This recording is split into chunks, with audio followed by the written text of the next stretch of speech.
আজি আমি 2-3 দিনৰ পৰা সামাজিক মাধ্যমত দেখিছোঁ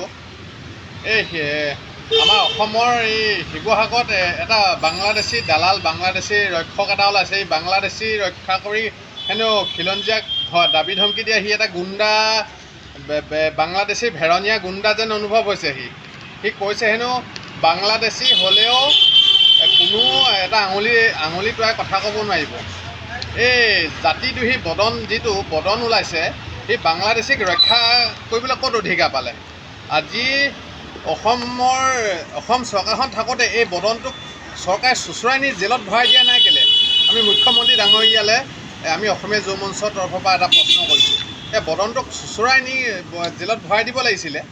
আৰু যিমানেই বাংলাদেশী ৰক্ষা কৰা বাংলাদেশী দালাল আৰু বদন আছে, অসমীয়া যুৱ মঞ্চই কিন্তু এনেকৈ অসমৰ দল সংগঠনক ভাবুকি দিয়া এই বাংলাদেশী দালালবোৰক আমি সকীয়াই দিছোঁ।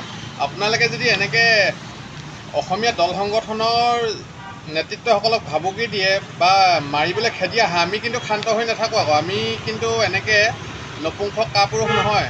আমিও কিন্তু আপোনালোকৰ বিৰুদ্ধে পূৰা যুদ্ধ কৰিবলৈ বদনৰ বিৰুদ্ধে আমি ৰেডি হৈ আছোঁ প্ৰত্যেক সময়তে।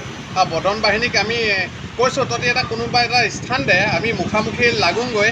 তহঁতৰ বাহুত কিমান দম আছে, আমাৰ খিলঞ্জীয়া ভূমিপুত্ৰৰ গাত কিমান দম আছে, আৰু বদনৰ গাত কিমান দম আছে, আমি তাত দেখা যাব। গৈ গুৱাহাটী জজ ফিল্ডত যাওঁ, বদন বাহিনী বাংলাদেশী ৰক্ষা কৰা বদন বাহিনীক আমি চেলেঞ্জ কৰিছোঁ অসমীয়া যুৱ মঞ্চ লখিমপুৰ জিলা সমিতিৰ পৰা। আৰু যিমান বাংলাদেশী ৰক্ষক বদন আছে, আমি অসমীয়া যুৱ মঞ্চই লখিমপুৰ জিলা সমিতি স্পষ্ট কৰিছোঁ, তহঁতৰ ওপৰত আমি একশ্যন ল'ব লাগিলে আমি শদিয়াৰ পৰা বেটাম বদনক ধুবুৰীলৈকে বেটাই খেদি নি গৰু খেদাগতে খেদি নি গৰু জোম খেদাগতে খেদি নি বদনসোপাক বাংলাদেশী ৰক্ষাকাৰী বদনক খেদি বেটাই নি বাংলাদেশ বৰ্ডাৰ পাৰ কৰি থৈ আহিম। যদি ইয়াৰ ফলত